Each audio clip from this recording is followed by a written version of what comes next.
Salut, bienvenue sur la chaîne TV Ozi. Dans cette série de vidéos, je vous donne des astuces pour réussir votre examen de synthèse clinique et thérapeutique en pédiatrie. Clique sur j'aime et abonne-toi à la chaîne TV Ozi. Dans cette vidéo, nous allons vous parler des grandes lignes du plan de présentation à la synthèse clinique en pédiatrie. Le plan de présentation sera noté. Si tu ne respectes pas le plan de présentation, tu auras choisi toi-même de revenir faire un mois de stage dans le service de pédiatrie. C'est un plan que vous devez avoir par cœur, même dans un sommeil profond. Avant de commencer cette vidéo, je fais un petit coucou au professeur Douti, professeur de pédiatrie à la faculté des sciences de la santé de l'université de Lomé. Je fais également un coucou au professeur Azuma, professeur de pédiatrie à la faculté des sciences de la santé de l'université de Kaha. Le plan de présentation à la synthèse clinique et thérapeutique en pédiatrie. Voici les grandes lignes. Vous allez commencer par une introduction. Ensuite, vous allez faire l'histoire de la maladie. Ensuite, vous allez parler des antécédents de l'enfant. Après les antécédents, vous allez parler de l'examen physique. Après l'examen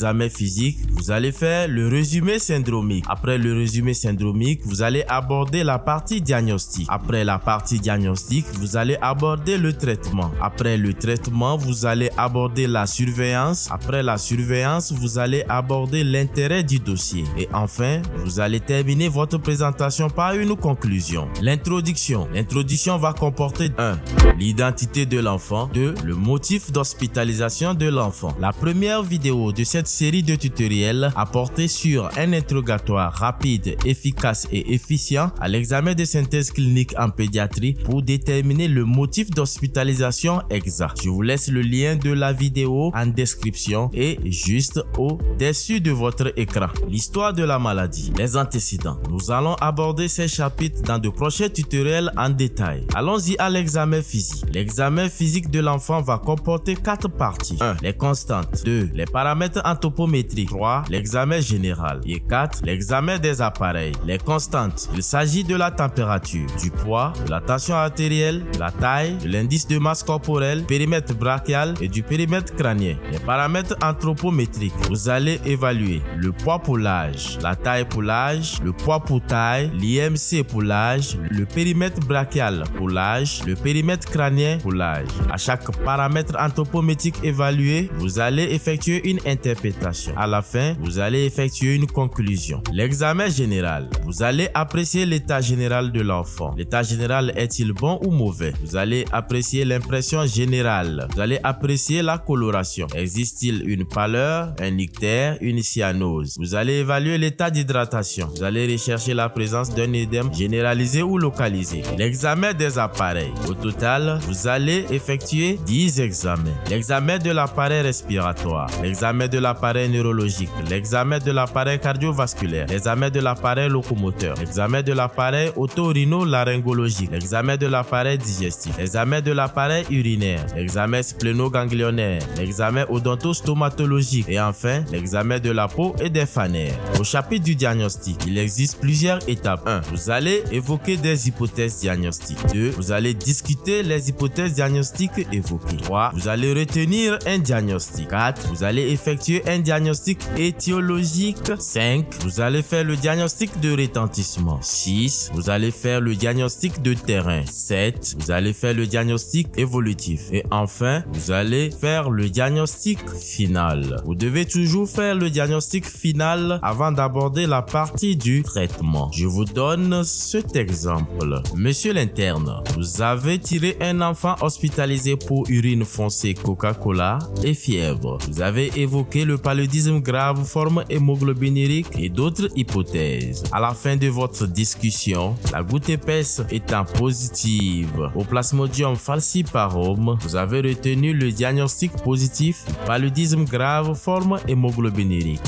Dans le bilan de retentissement, la créatinémie était élevée. Dans le bilan de terrain, vous avez retrouvé une hémoglobinopathie SC. Le jour de l'examen, votre enfant a présenté des urines claires. Il n'y avait plus de fièvre. Votre diagnostic final devrait être le paludisme grave, forme hémoglobinurique, compliqué d'insuffisance rénale aiguë, sur terrain drépanocytaire SC en bonne évolution sous traitement. Faites toujours le diagnostic final avant de commencer le traitement, car cela vous permet d'attirer l'attention des chers maîtres. Le traitement. Avant d'aborder le traitement, vous devez énoncer les complications évolutives possibles du diagnostic final retenu. retenue. Ne l'oubliez pas, le traitement comporte deux parties, le traitement curatif et le traitement préventif. Souvent, on oublie de faire le traitement préventif et on s'acharne sur le traitement curatif. Le traitement curatif comporte plusieurs parties. Petit A, le but du traitement. Petit B, les moyens et méthodes du traitement. Il existe des moyens médicamenteux et des moyens non médicamenteux. Petit C, la conduite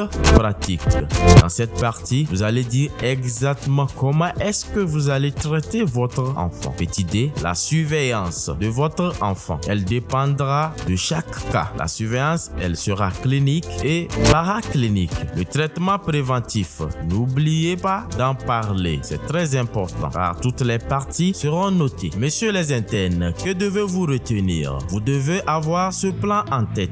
Généralement, le jour de l'examen, on vous donnera des feuilles rames sur lesquelles vous allez travailler. Les feuilles rames comportant le cachet ou le tampon de l'université et de la faculté. Il faut réclamer beaucoup de feuilles rames. Vous allez comprendre pourquoi. Suivez la vidéo jusqu'à la fin. Si on ne vous donne pas assez de feuilles rames, réclamez-en car c'est un droit. Prévoyez des feuilles rames. Le jour de l'examen, il se peut que le nombre de feuilles rames disponibles pour tous soit insuffisant. Dans ce cas, vous allez proposer à l'administration ou au surveillant de vérifier l'authenticité de vos feuilles rames et d'imposer le tampon de l'université ou de la faculté de la science de la santé avant de vous le remettre. On vous dira certainement, toi tu as besoin d'assez de rames pour faire quoi? Pour écrire quoi? Monsieur l'interne, souriez largement et prenez les feuilles rames. Vous vous demandez certainement, que vais-je faire avec assez de feuilles rames? Voici la partie qui va vous intéresser. Nous abordons la partie des astuces. 1. N'écrivez jamais au verso de la feuille. 2. Numérotez chaque feuille dans l'angle supérieur externe droit. 3. Réservez les papiers pour les parties du plan de présentation comme il est indiqué à la page suivante. Première feuille, elle sera destinée à l'introduction et à l'histoire de la maladie. La deuxième et la troisième feuille seront destinées aux antécédents. La quatrième feuille va comporter les constantes, les paramètres anthropométriques et l'examen général. La cinquième feuille va concerner l'examen des appareils. La sixième feuille va comporter le résumé syndromique. La septième feuille va comporter le tableau des hypothèses diagnostiques et la discussion. La huitième feuille va comporter les résultats du bilan réalisé, le diagnostic retenu et les diagnostics étiologiques, retentissement, terrain, évolutif et le diagnostic final. La neuvième et la dixième feuille vont comporter le traitement, les intérêts et la conclusion. Vous devez prévoir deux autres feuilles pour le brouillon. Quelles sont les astuces pour la cinquième feuille? La cinquième feuille qui va comporter la description, les éléments sémiologiques retrouvés à l'examen des appareils. 1. Écrivez les noms des 10 examens précédés d'une flèche. 2. Le nom d'un examen par ligne en commençant par l'appareil malade. 3. Laissez assez d'espace sous le ou les appareils malades. Écrivez totalement la description sémiologique telle qu'on doit le faire sous cet espace pour les appareils malades. 4. Laissez peu d'espace sous les appareils normaux. Vous devez savoir par cœur l'art de décrire l'examen normal de chaque appareil. Vous devez savoir par cœur l'art de décrire l'examen normal de chaque appareil. Vous devez savoir par cœur l'art de décrire l'examen normal de chaque appareil. Écrivez seulement dans l'espace réservé pour les appareils normaux les paramètres nécessaires. Par exemple, le BDC pour l'appareil cardiovasculaire, la fréquence respiratoire pour l'appareil respiratoire. Messieurs les internes, classez vos copies avant le ramassage à la fin de la rédaction. Messieurs les internes, à la fin de cette vidéo, vous devez être capable par vous-même de choisir le nombre de feuilles qui vous sera nécessaire. Retenez que les 30 minutes qu'on vous donnera pour la rédaction en salle ne sont que ruines de l'âme. Vous allez avoir ce jour une sueur froide et profuse. Ne stressez pas, ne paniquez pas. Essayez de respecter ces astuces et vous allez avoir l'opportunité de reclasser correctement vos papiers avant de commencer la présentation orale. J'espère vous avoir été utile avec ce tutoriel. Si vous avez aimé cette vidéo, cliquez sur j'aime et abonnez-vous à la chaîne TV Ozzy car c'est totalement gratuit. Quelle sera la prochaine vidéo? La prochaine vidéo va concerner certainement le matériel à tenir le jour de l'examen de synthèse clinique et thérapeutique en pédiatrie. pédiatrie. Avant de terminer, donne-moi l'opportunité de dire bonjour au professeur Dagadjou, qui est un professeur de pédiatrie au centre hospitalier régional de Tchéviers. Ciao, ciao, à la prochaine.